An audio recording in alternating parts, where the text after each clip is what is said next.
Nah, karena sudah muncul, terbaca, sudah verify ijazah, ini kita klik di sini. Nah, kemudian kita coba simpan. Oke, sudah berhasil disimpan ya. Nah, ini.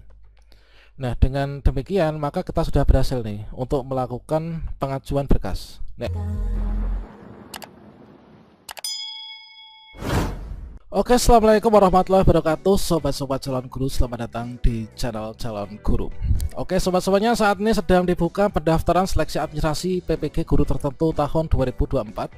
Nah, tentunya di sini nanti teman-teman harus secara teliti dan cermat ya untuk melakukan pendaftaran, sehingga nanti ketika dilakukan verifal ajuan untuk pendaftaran PPG, kita nanti lulus seleksi administrasi. Kalau misalkan kita lulus seleksi administrasi, tentunya nanti kita akan bisa ikut PPG guru tertentu nanti pelaksananya di tahun 2025 ya.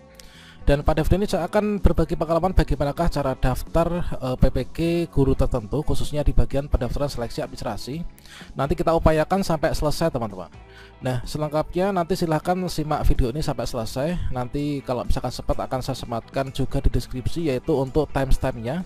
Karena video ini mungkin cukup panjang, nanti kalian mungkin membutuhkan di bagian-bagian tertentunya, nanti silahkan cek di deskripsi. Namun sebelum kita lanjutkan, perlu saya ingatkan, bagi teman-teman yang mungkin baru pertama kali menemukan channel calon guru ini, silakan klik tombol subscribe-nya dan aktifkan notifikasi loncengnya, sehingga jika calon guru menyajikan update informasi terbaru, kalian tidak akan ketinggalan informasi.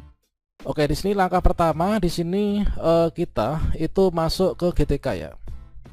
Kita masuk ke GTK belajar kemdikbud.go.id yang seperti ini. Berikutnya di sini kita enter saja nih. Oke, kita enter, dan berikutnya di sini kita pilih di salah satu program layanan GTK Kemdikbud. Ini kita scroll ke bawah, yaitu pilih yang ini, yaitu PPG bagi guru tertentu. Ini kita klik saja di sini, PPG bagi guru tertentu untuk mendaftar seleksi administrasi. Nah, berikutnya di sini kita masukkan surel dan password SIM PKB kita ya. Oke, setelah kita masukkan surel dan password SIM PKB, berikutnya kita masuk. Oke, kita masuk, maka tampilannya seperti ini. Jadi kita mendapatkan tampilan seperti ini. Nah, artinya kalau misalkan teman-teman mendapatkan tampilan seperti ini, berarti kita terundang nih untuk ikut seleksi administrasi PPG bagi guru tertentu tahun 2024. Nah, di sini dimulai dari status NIK ya. Nah, status NIK di sini sudah valid. Ini NIK saya, ini sudah valid. Nah, kalian ingin mengecek kevalidan dari NIK, silakan masuk di admin personal. Di sini di bagian program layanan silakan pilih admin personal, kemudian cek nicknya itu valid apa enggak. Kalau misalkan belum, silakan kalian klik yaitu di validasi data Pusdatin. Nanti otomatis akan checklist warna hijau ya. Kalau misalkan warna merah, maka di sini nggak akan bisa valid seperti ini. Nah, selanjutnya di sini kita sudah tahu bahwa kita ini nicknya valid. Nah, berikutnya di sini kita lanjut ya. Nah, kita lanjut. Nah, berikutnya di sini kita akan mendapatkan tampilan seperti ini. Nah, kalau misalkan teman-teman di sini tampilannya ini awalnya misalkan ya, ini kan dari status nick, kemudian kita lanjut ke persyaratan peserta. Nah, supaya kita itu bisa melanjutkan pendaftaran, tombol daftar ini muncul, maka teman-teman di sini semua harus checklist ya. Nah, ini. Nah, awalnya ini saya cerita ya. Awalnya akun saya ini tadi siang itu dari seluruh status persyaratannya itu tidak memenuhi syarat. Masih ada silang merah banyak banget ya. Tadi siang yang checklist itu baru 1, 2, 3 ini. Sisanya itu tadi masih silang. Nah, solusinya gimana? Solusinya kalau misalkan sampai saat ini kalian masih silang, silakan diperbaiki data yang ada di verifal PTK atau mungkin juga di Dapodik itu disesuaikan, sehingga di sini semua sudah checklist ya. Nah, ini. Atau mungkin kalau misalkan kalian merasa sudah, kalau misalkan kalian perbaiki, jangan lupa disinkronisasi ya di Dapodiknya. Nah, kalau misalkan teman-teman di sini, ini rendernya selesai nih. Nah, kalau misalkan teman-teman merasa sudah benar semuanya, maka dicek secara berkala, nanti akan berubah semua checklist seperti ini. Contohnya ini, tadi siang itu sekitar jam 3 itu di sini masih ada silang semuanya. Namun ketika habis maghrib ini saya cek untuk buat tutorial ini, semua sudah checklist warna hijau seperti ini. Nah, ini ya. Kalau misalkan di sini sudah checklist warna hijau, maka kita bisa lanjut daftar. Nah, kalau misalkan kalian sampai saat ini masih ada silang merahnya, silakan dicek secara berkala sampai nanti malam. Insya Allah nanti ketika trafficnya sudah nggak terlalu padat, ini nanti akan bisa checklist sendiri ya, warna hijau. Kalau semua checklist warna hijau, berarti kita memenuhi persyaratan untuk ikut seleksi administrasi PPG guru tertentu tahun 2024. Berikutnya kita klik daftar. Selanjutnya pendaftaran berhasil ya, berhasil mendaftar. Nah, berikutnya di sini kita lanjutkan untuk pendaftaran. Itu adalah kita itu ada 3 syarat yang harus kita penuhi, yaitu kita lengkapi profil. Ini yang pertama itu adalah kita biodata, nanti kita lengkapi. Kemudian berikutnya informasi verbal ijazah, ini juga kita lengkapi. Kemudian bidang studi PPG ini kita lengkapi. Nah, sekarang kita lengkapi dulu yang pertama, yaitu di bagian biodata diri ya. Dan untuk melengkapi biodata diri ini kita scroll saja ke bawah. Dan nanti kita upayakan semua sudah checklist warna hijau. Kalau misalkan semua checklist warna hijau, maka di sini nanti kita akan bisa untuk ajukan pendaftaran. Nah, ini ya.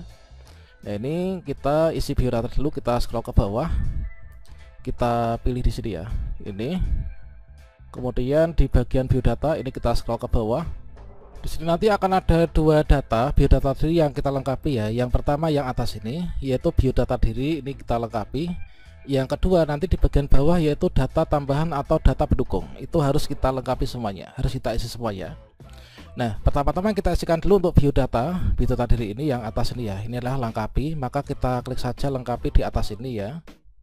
Berikutnya kita isikan untuk data kita, jabatan ini kita sebagai apa nih. Nah, kalau misalkan kalian klik di sini, jabatannya itu kan ada guru ahli pertama atau guru apa gitu ya. Tentukan dengan golongannya. Nah, itu. Nah, ini kita isi karena saya guru ahli pertama ya, guru ahli pertama. Mungkin kalian punya jabatan yang lain bisa dimasukkan ya. Kemudian di sini untuk jabatannya fungsional itu guru ahli pertama, itu adalah di sini guru pertama. Kemudian berikutnya di sini untuk gelar depan itu di sini kalau misalkan punya diisi, kalau misalkan nggak punya ya kita nggak isi ya, nggak isi, kita kasih saja strip. Kemudian gelar belakang ini disesuaikan di ijazah itu gelar belakangnya apa nih, kita isikan yaitu sesuai dengan data diri masing-masing. Nah, ini.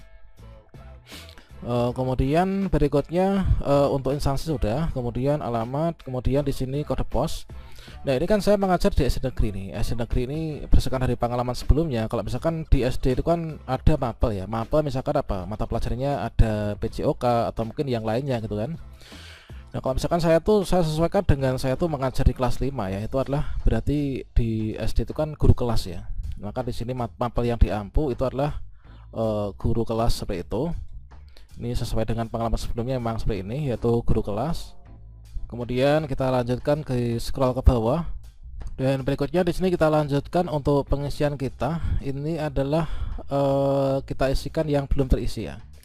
Termasuk informasi rekening ini. Ini kita bisa pilih banknya, bank kita apa nih. Kita pilih salah satu ya nanti untuk banknya. Setelah itu di sini kita tuliskan cabang mana. Kemudian nomor rekeningnya berapa, kemudian nama pemilik rekeningnya ini siapa. Kemudian berikutnya di sini kita masukkan nomor HP WA, ini sudah masuk ya, sudah ada. Alamat surat juga masuk. Ini berdasarkan terinclude dari Dapodik itu migrasi ke sini. Nah, ini. Kemudian oh ya, di atas tadi kalau misalkan teman-teman itu mungkin guru honorer sekolah ya, ini jabatannya disesuaikan guru honorer sekolah misalkan, atau mungkin juga teman-teman itu statusnya GT ya, atau guru honorer daerah tingkat berapa gitu kan.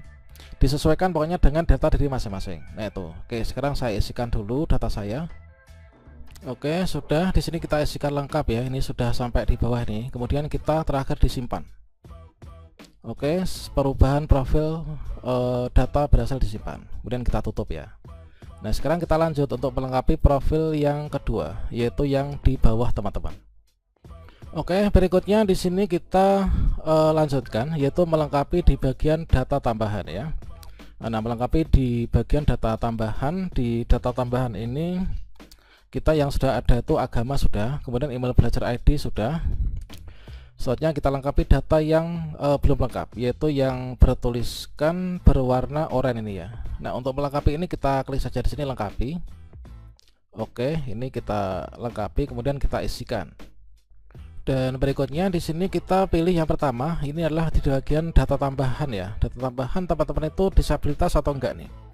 Kalau misalkan teman-teman disabilitas apa, ini silahkan dipilih ya. Kalau misalkan kita enggak disabilitas sama sekali ya, kita klik saja tidak ada. Untuk nama ibu di sini sudah include. Dan berikutnya di sini kita tuliskan yaitu nik ibu ya. Nah, ini kita isikan nik ibu. Di sini kita isikan pekerjaan ibu, kemudian di sini kita isikan pendidikan ibu, kemudian penghasilan ibu. kemudian tanggal lahir ibu. Oh ya, di sini kalau misalkan teman-teman ada yang bertanya juga ya, kalau misalkan orang tua kalian sudah meninggal itu bagaimana mengisinya? Kalau misalkan teman-teman di sini masih ingat untuk nicknya, itu kita isikan seperti nick yang ada. Kalau misalkan memang nggak tahu ya, nggak tahu, kita cari tahu kemana-mana nggak ada yang tahu, mungkin karena sudah lama, maka di sini untuk nick itu kan kita bisa isikan dengan angka 0 ya. Kalau misalkan dengan angka 0 itu nggak bisa disimpan, teman-teman silakan isikan 0 itu nanti ditulis terus sampai dengan 16 digit. Nah, seperti itu nanti untuk pengisiannya. Oke, di sini saya isikan dulu ya untuk data-data saya. Ini adalah yang pertama, nama ibu sudah, kemudian nick ibu, kemudian pekerjaan ibu, pendidikan ibu. Ini kita tentunya untuk mengisinya itu disesuaikan dengan kondisi masing-masing ya. Ya, ini kita isikan dulu. Kita isikan misalkan pekerjaannya adalah petani, disesuaikan dengan kondisi masing-masing. Kemudian untuk pendidikannya itu kemarin apa, ini adalah kebetulan kami adalah SMA. Kemudian penghasilannya sebagai seorang petani itu seperti apa, untuk di sini rata-rata ya, rata-rata penghasilannya itu berapa, silahkan dituliskan. Kemudian di sini kita tuliskan tanggal lahir ibu. Dan setelah selesai, di sini kita scroll ke bawah untuk gantian mengisi di bagian data ayah ya. Kita scroll ke bawah. Nah, di sini sama dengan yang tadi. Di sini adalah kita isikan yaitu nama ayah kalian, kemudian kita isikan nick ayah. Kalau misalkan orang tua kalian sudah meninggal, di sini kalian bisa tambahi yaitu dalam kurung ALM atau almarhum gitu ya. Kemudian pekerjaan ayah, kemudian pendidikan ayah, kemudian penghasilannya, kemudian tanggal lahirnya. Nah, ini. Oke, kita isikan dulu. Oke, sudah kita isikan untuk data-data ayah ya. Dan berikutnya di sini kita lanjutkan ke kontak darurat. Kontak darurat apa? Kontak darurat itu adalah nomor kontak yang nanti bisa dihubungi ketika ada keadaan darurat. Nah, itu bisa teman-teman pilih, yaitu di sini hubungannya itu apa. Bisa jadi teman-teman yang sudah berkeluarga ya, itu bisa suami atau istri, kemudian bisa juga anak, kemudian orang tua, rekan sejawat, kepala sekolah, atau mungkin juga saudara atau kerabat. Nah, silakan dipilih. Nah, ini kalian tuliskan namanya. Misalkan kalian isikan di sini adalah suami atau istri ya. Kemudian nama suami istrinya itu siapa. Kemudian nomor HP-nya itu berapa. Ini nomor kontaknya gitu ya. Oke, kita isikan dulu. Dan berikutnya kalau misalkan di sini sudah kita isi semuanya ya, di bagian data ibu, data ayah, data kontak darurat, maka berikutnya kita simpan. Oke, di sini oh ya, di sini masih kurang ya. Jadi kalau misalkan nicknya itu teman-teman, ini ada keterangan, ini kalau misalkan nicknya itu kurang dari 16 digit nggak bisa disimpan. Kemudian juga nomor telepon itu kurang dari 7 digit itu juga nggak disimpan. Ini diedit dulu ya. Oke, berikutnya kita simpan. Oke, sekarang berhasil disimpan ya. Ini kita bisa tutup. Kita scroll ke atas, apakah sudah checklist ataukah belum yang tadi. Oke, kita scroll ke atas. Di bagian atas ini kita tutup. Nah, sekarang untuk di bagian biodata diri ini sudah checklist ya, artinya sudah lengkap nih, kita isikan. Nah, berikutnya kita isi yaitu informasi verbal ijazah ya. Nah, verbal ijazah kita isikan ini supaya checklist, karena supaya nanti kita bisa memilih bidang studi ya. Kita scroll ke bawah, kita klik di verbal ijazah. Nah, ini. Kemudian kita, nah ini udah terbaca teman-teman. Jadi kalau misalkan kalian di sini belum terbaca seperti ini, perguruan tinggi di sini S1, ya ini belum ini ya. Ini kita sebenarnya sudah verbal ijazah di info GTK. Tapi kalau belum terbaca ya, nah ini perguruan tinggi ini belum verbal, kemudian program studi juga belum verbal, jenis verbal API. Nah ini ada keterangannya, apabila Anda telah melakukan verbal ijazah namun belum tampil, silahkan lakukan proses verbal ijazah di Info GTK. Nah, cek status verbal ijazah Anda di Info GTK dengan cara klik tombol menuju Info GTK, kemudian klik cek verbal ijazah untuk melihat update-nya. Coba kita klik dulu di sini, yaitu menuju Info GTK. Oh ya, ternyata sistem dalam perbaikan. Nah, ini kita pantau. Kemudian di sini cek verbal ijazah. Ini sebenarnya kita sudah melakukan verbal ijazah ya, tapi memang di sini belum terbaca karena sistem dalam perbaikan ternyata ini ya. Nah, ini kita tunggu, kita klik di sini, sistem masih dalam perbaikan lagi. Kita coba cek di bagian bidang studi. Nah, bidang studi di sini kita pilih di sini bidang studi. Nah, di sini sudah masuk teman-teman. Ketika saya cek verbal ijazah di Info GTK, itu adalah ini terbaca bidang studinya itu PGSD ya, pendidikan guru sekolah dasar. Nah, mengapa di sini muncul pendidikan guru sekolah dasar? Ya karena di bagian verbal ijazah saya, di verbal ijazah saya ini, saya itu sepertinya di info GTK sudah verbal ijazah sudah saya konfirmasi penggunaan ijazah untuk termasuk mendaftar PPG. Yaitu ijazah saya yang sudah saya verbal itu adalah yaitu S1 pendidikan guru sekolah dasar ya. Coba saya tunjukkan info GTK saya. Nah, kalau misalkan kita menuju info GTK ini terus dalam perbaikan, coba kalau misalkan kita login manual saja ke info GTK bagaimana nih? Kita masuk di info GTK logout. Nah, ini kita bisa seperti ini. Kita enter. Nah, masih perbaikan juga, nggak masalah. Yang jelas di sini kita sudah verbal ijazah. Coba kita pilih bidang studi PPG-nya. Nah, karena sudah muncul terbaca sudah verbal ijazah, ini kita klik di sini. Nah, kemudian kita coba simpan. Oke, sudah berhasil disimpan ya. Nah, ini. Nah, dengan demikian maka kita sudah berhasil nih untuk melakukan pengajuan berkas. Nah, ini. Kita sudah bisa mengajukan berkas. Nah, sebaiknya teman-teman juga diupload dulu ya untuk foto profilnya ini.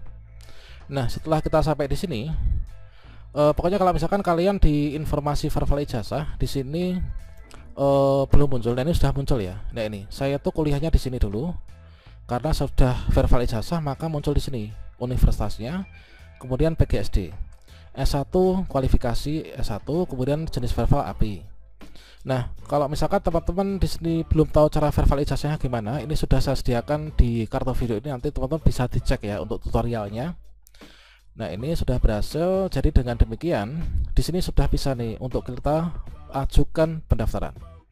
Karena apa? Karena di sini seluruh persyaratan ini sudah lengkap ya. Ini sudah checklist untuk di biodata diri sudah checklist, informasi verbal sudah checklist, bidang studi sudah checklist.